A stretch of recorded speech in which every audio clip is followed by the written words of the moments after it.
नमस्कार दोस्तों, स्वागत है आपका हमारे YouTube channel daily GK dose में। आज है 17 मई। 17 मई से करंट अफेयर्स के जितने भी इम्पोर्टेंट क्वेश्चंस हैं हम लोग इस सेशन में डिस्कस करेंगे। तो शुरू करते हैं बिना किसी पंचायत के। 17 मई है तो आज मनाया जाता है world telecommunication and information society day. इसके बारे में जानते हैं कुछ। वर्ल्ड कम्युनिकेशन डे यानी कि विश्व दूर संचार दिवस हर साल 17 मई को मनाया जाता है। इसका उद्देश्य सूचना और संचार प्रौद्योगिकी के महत्व को उजागर करना और डिजिटल समावेशन को बढ़ावा देना होता है।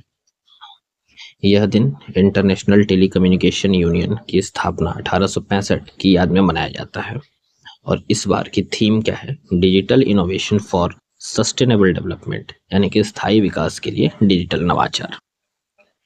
अब चलते हैं अपने पहले क्वेश्चन पे।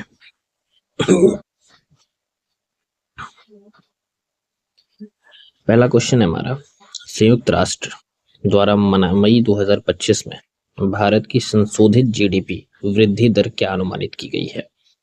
As per the UN's May 2025 update, what is the revised GDP growth projection for India in 2025? Option है आपके 7.1%, 6.6%, 6.3% या 5.9%। तो संयुक्त राष्ट्र द्वारा मई 2025 में भारत की संशोधित जीडीपी वृद्धि दर 6.3% अनुमानित की गई है। तो ऑप्शन नंबर सी करेक्ट हो जाएगा इस क्वेश्चन का। संयुक्त राष्ट्र ने world economic situation and prospects report के मध्य वर्ष अपडेट में भारत की 2025 की जीडीपी वृद्धि दर 6.3% अनुमानित की है। यही जीडीपी दर जनवरी 2025 के अनुमान में 6.6% थी और 2024 के वास्तविक आंकड़े 7.1% से कम है। हालांकि वृद्धि दर में गिरावट आई है, फिर भी भारत वैश्विक स्तर पर सबसे तेजी से बढ़ती बड़ी अर्थव्यवस्थाओं में शामिल है, जिसका कारण मजबूत घरेलू मांग, सार्वजनिक निवेश और सेवा क्षेत्र का निर्यात है। अगला क्वेश्चन, 2025 में CCI बिलियर्ड्स क्लासिक का खिताब किसने जीता है? Who won the 2025 CCI billiards classic title? Option हैं आपके ध्रुव सितवाला, सौरभ कोठारी, आदित्य मेहता या पंकज आडवाणी। तो 2025 में CCI बिलियर्ड्स क्लासिक का खिताब पंकज आडवाणी ने जीता है। तो ऑप्शन नंबर डी करेक्ट हो जाएगा इस क्वेश्चन का। ये हैं आपके पंकज आडवाणी। पंकज आडवाणी ने मुंबई के क्रिकेट क्लब ऑफ इंडिया में आयोजित 2025 CCI बिलियर्ड्स क्लासिक में फाइनल में ध्रुव सितवाला को 5-2 से हराकर ये अपना तीसरा खिताब जीता। यह जीत उनके करियर की 28वीं बड़ी खिताब उपलब्धियों है, जिससे वह भारत के सबसे सफल क्यू स्पोर्ट्स खिलाड़ी के रूप में भी और मजबूत साबित हुए हैं। नेक्स्ट क्वेश्चन है हमारा, 15 मई 2025 को सुप्रीम कोर्ट ने केंद्र सरकार को किस अधिनियम से संबंधित मामलों के लिए विशेष न्यायालय स्थापित करने का निर्देश दिया है? On May 15, 2025, the Supreme Court directed the center to set up special courts for cases related to which act?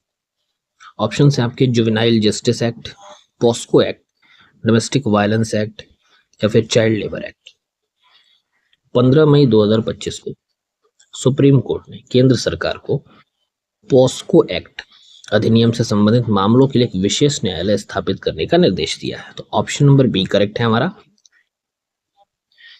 अब सुप्रीम कोर्ट ने केंद्र सरकार को यह निर्देश दिया कि पॉस्को अधिनियम से जुड़े मामलों के त्वरित निपटारे हेतु विशेष अदालतें बनाई जाए। पॉस्को का फुल फॉर्म क्या है? तो protection of children from sexual offences. यह निर्देश न्यायिक ढांचे की कमी और बाल यौन शोषण मामलों की बढ़ती संख्या को देखते हुए दिया गया है, जिससे पीड़ित बच्चों को शीघ्र न्याय मिल सके। नेक्स्ट क्वेश्चन है, हाल ही में असम में आयोजित एक्सरसाइज राहत का मुख्य उद्देश्य क्या था? What was the main objective of the recently conducted exercise राहत in असम? अब यहाँ पे इस क्वेश्चन को इस तरह समझिएगा कि एक्सरसाइज राहत किस भारतीय राज्य में आयोजित किया गया है? तो असम हो जाएगा। ये क्वेश्चन बन सकता है। अब इसके ऑप्शंस क्या है कि मुख्य उद्देश्य क्या है एक्सरसाइज राहत का? आतंकवाद विरोधी अभ्यास या सैन्य युद्धाभ्यास, आपदा राहत एवं बचाव अभ्यास या सुरक्षा साइबर प्रशिक्षण। तो एक्सरसाइज राहत का मुख्य उद्देश्य आपदा राहत एवं बचाव अभ्यास है। ऑप्शन नंबर सी करेक्ट हो जाएगा इसका। एक्सरसाइज राहत भारतीय सेना और एनडीआरएफ यानी कि नेशनल डिजास्टर रेस्क्यू फोर्स के संयुक्त प्रयास से असम में आयोजित एक पूर्ण पैमाने का आपदा राहत अभ्यास था, जिसमें बाढ़ जैसी आपदा की स्थिति का यथार्थ परिदृश्य में अभ्यास किया गया। इसका उद्देश्य नागरिक सैन्य सहयोग को सशक्त बनाना और बड़ी प्राकृतिक आपदाओं के दौरान बहु एजेंसी समन्वय व तत्परता को परखना था। नेक्स्ट क्वेश्चन है, हाल ही में ओलंपिक स्वर्ण पदक विजेता नीरज चोपड़ा को कौन सी मानद सैन्य उपाधि प्रदान की गई है? Recently Olympic gold medalist Neeraj Chopra was conferred with which honorary military rank? Option है आपके कैप्टन, मेजर, लेफ्टिनेंट कर्नल या ब्रिगेडियर। तो अभी हाल ही में ओलंपिक स्वर्ण पदक विजेता नीरज चोपड़ा को लेफ्टिनेंट कर्नल की मानद सैन्य उपाधि प्रदान की गई है। तो ऑप्शन नंबर सी करेक्ट हो जाएगा इस क्वेश्चन का। नीरज चोपड़ा को 13 मई 2025 को भारतीय रक्षा मंत्रालय द्वारा टेरिटोरियल आर्मी में मानद लेफ्टिनेंट कर्नल की उपाधि प्रदान की गई, जो 16 अप्रैल 2025 से प्रभावी मानी जाएगी। यह सम्मान उन्हें भारतीय खेलों में उत्कृष्ट योगदान और देश के प्रति प्रेरणादायक सेवा भावना के लिए दिया गया है। अगला सवाल, हाल ही में किस देश ने विश्व का पहला वाणिज्यिक स्तर का ई मेथनॉल उत्पादन संयंत्र शुरू किया है? Most important question. Which country recently launched the world's first commercial scale e-methanol production plant? Option है आपके स्वीडन, डेनमार्क, जर्मनी या नॉर्वे। तो करेक्ट आंसर हो जाएगा आपका ऑप्शन नंबर बी, डेनमार्क।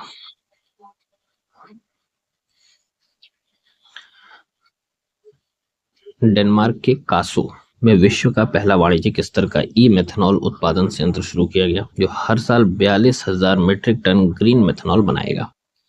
यह संयंत्र नवीकरणीय ऊर्जा और कैप्चर किए गए CO2 से ईंधन बनाएगा, जिससे वैश्विक शिपिंग उद्योग में कार्बन उत्सर्जन कम करने में मदद मिलेगी। इसके प्रमुख ग्राहक जो हैं मर्स्क कंपनी।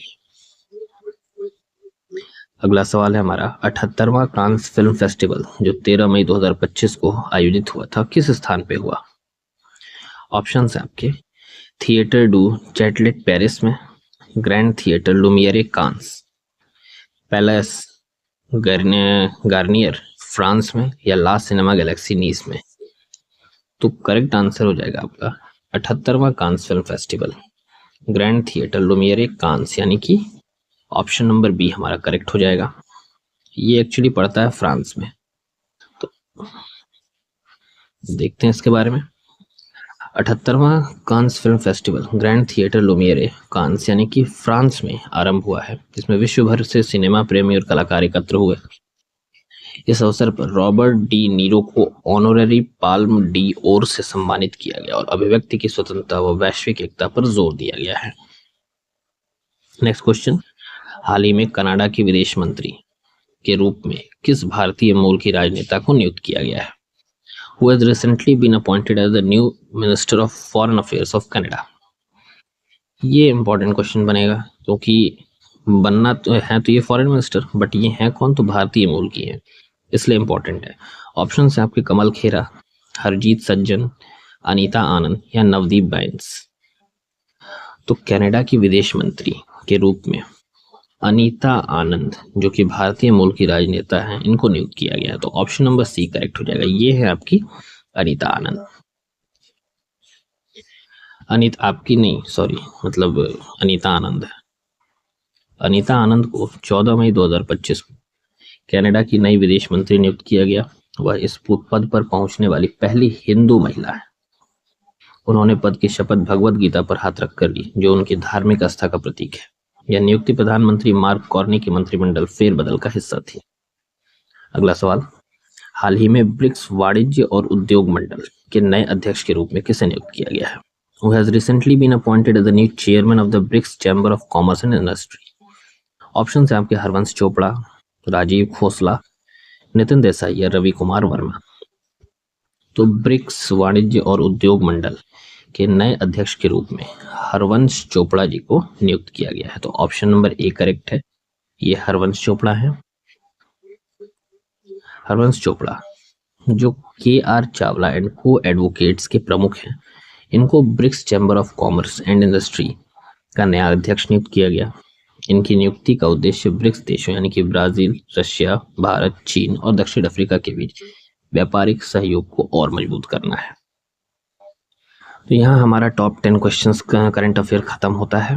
अरे नहीं यार, अभी एक ठो है, सॉरी, माफ करिएगा, इसको भी देख लें। हाल ही में ग्रैंड मास्टर का खिताब पाने वाले भारत के 86वें शतरंज खिलाड़ी कौन बने? ये बड़ा इंपॉर्टेंट क्वेश्चन है। Who has recently become India's 86th chess grandmaster? Option है आपके श्याम निखिल पी, अर्जुन कुमार, आर प्रगनंदा या फिर श्री हरि एल आर। तो अभी हाल ही में ग्रैंड मास्टर का खिताब पाने वाले 86वें शतरंज खिलाड़ी श्री हरि एल आर बने। तो ऑप्शन नंबर डी करेक्ट हो जाएगा इस क्वेश्चन का। ये है श्री हरि एल आर। ये चेन्नई के 19 वर्षीय खिलाड़ी ने एशियन इंडिविजुअल चेस चैंपियनशिप में अपना तीसरा ग्रैंड मास्टर नॉर्म पूरा कर भारत के 86वें ग्रैंड मास्टर बनने का गौरव प्राप्त किया। उनका प्रशिक्षण जीएम श्याम सुंदर की देखरेख में चेस थूलिर एकेडमी में हुआ, जो भारत में युवा प्रतिभाओं के लगातार विकास को दर्शाता है। तो ये था हमारा आज का टॉप 10 करंट अफेयर्स। उम्मीद करता हूँ क्लास अच्छी लगी होगी, और वीडियो अच्छी लगे तो लाइक करिएगा, शेयर करिएगा और चैनल को सब्सक्राइब जरूर करिएगा, ताकि आप जैसे और भी लोगों के पास ये वीडियो पहुंचे। तब तक के लिए पढ़ते रहिए, मस्त रहिए, नमस्कार।